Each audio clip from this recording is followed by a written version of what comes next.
नमस्ते दोस्तों, हमारे यूट्यूब चैनल में आप सभी लोगों का स्वागत है। मैं एक बहुत प्यारा देवी गीत लेकर आई हूँ। अच्छा लगे तो कमेंट करके बताइएगा दोस्तों। हमारे चैनल में पहली बार है तो सब्सक्राइब कर लीजिएगा। मेरे चैनल का नाम है बिंदु 022। अलग तर्ज है, आप लोग ज़रूर सुनिएगा फुल आवाज़ करके। अपने त जाला पिया हो पूर्वी बानिजिया, अपने त जाला पिया हो पूर्वी बानिजिया, केकरा से कहबो पिया हो दिलवा की बतिया। दोस्तों, इसी तर्ज पर मैं देवी गीत लाई हूँ। आप लोग पूरा सुनिएगा और कमेंट करना ना भूलिए।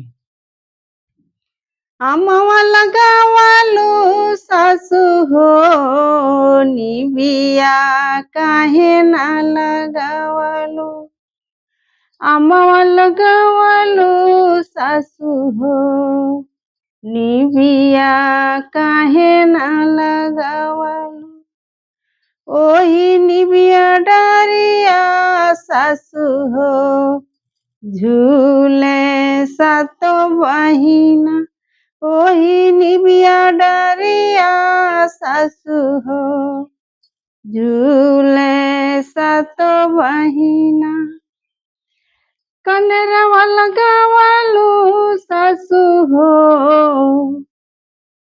अढ़ौल काहे ना लगावलू, कनरवा लगावलू सासु हो अढ़ौल काहे ना लगावलू, ओही अढ़ौल फूलवा सासु हो मैया के चढ़वती, ओही अढ़ौल फूलवा सासु हो मैया के चढ़वती, दवना लगावलू सासु हो तुलसी काहे ना लगावलू, दवना लगावलू सासु हो तुलसी काहे ना लगावलू, ओही तुलसी गछिया सासु हो हरवा हम गछती, ओही तुलसी गछिया सासु हो हरवा बनवती, हरवा बनाई के सासु हो मैया के पहनवती, हरवा बनाई के सासु हो मैया के पहनवती,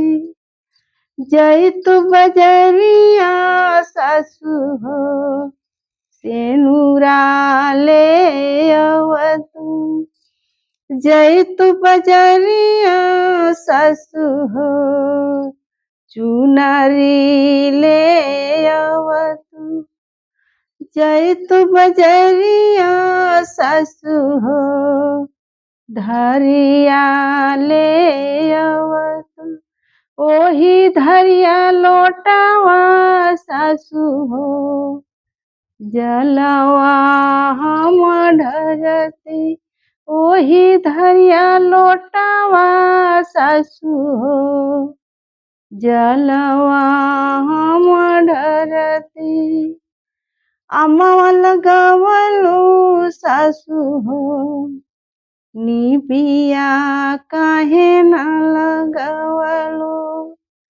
अमवा लगावलू सासु हो निबिया काहे ना लगावलू।